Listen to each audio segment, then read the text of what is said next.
ॐ नमो भगवते वासुदेवाय। ॐ श्रीकृष्णाय परब्रह्मणे नमः।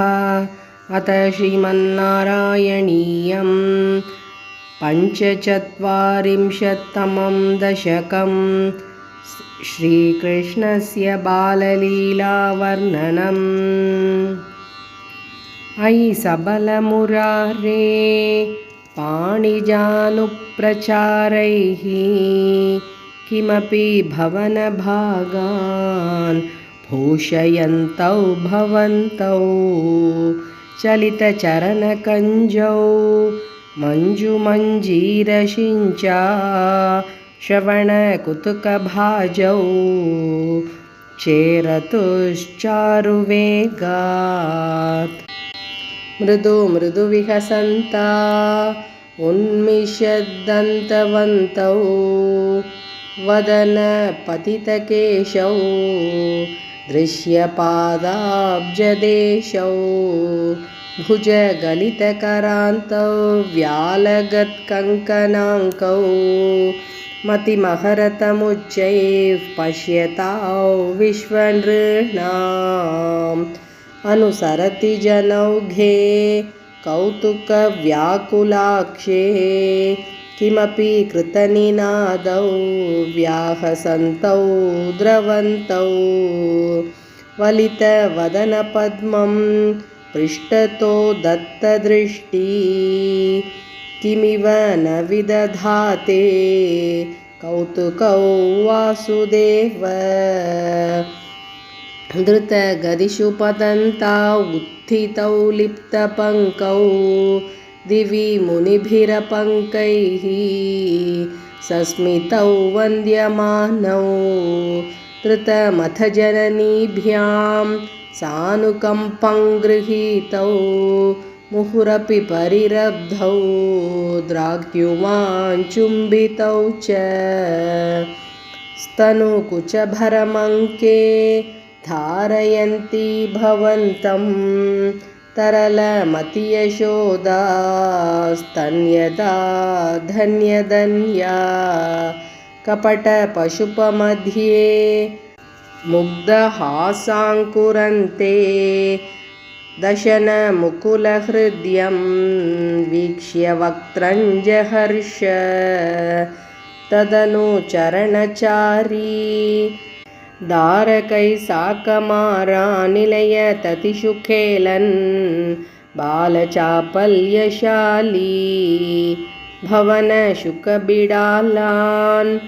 वत्सकांश्चानुधावन् कथमपि कृतहासैर्गोपकैर्वारितो भूः।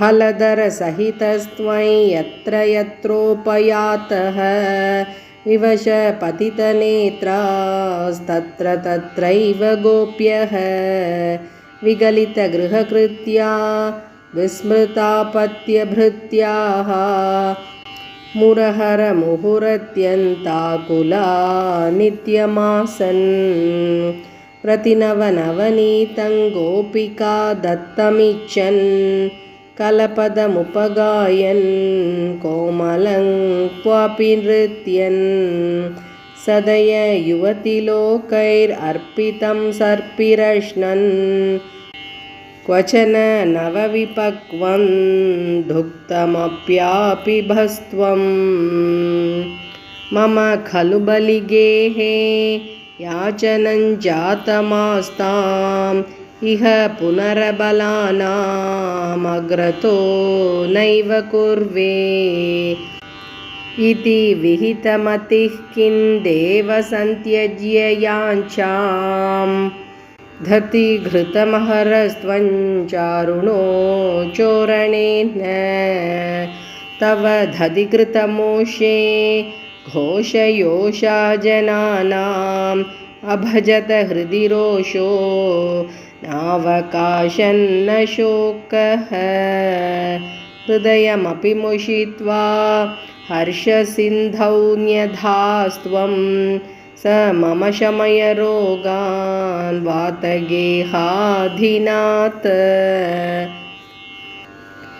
शाकाघ्रेतविधुं विलोक्य फलमित्यम्बाञ्चतातं मुहुः सम्प्रात्यथी तदा तदीयवचसा प्रोक्षिप्तबाहौ त्वयि चित्रं देव शशीसते करमगात् किं ब्रूमहे सम्पतज्योतिर्मण्डलपूरिताखिलवपुः प्रागाविराट्रूपताम् किं किं भतेतमिति सम्भ्रमभाजमेनं ब्रह्मार्णवेक्षणममुं परिमज्यतातं मायां पुनस्तनयमोहमयि विदन्वन् आनन्दचिन्मय जगन्मय पाहि रोगात्।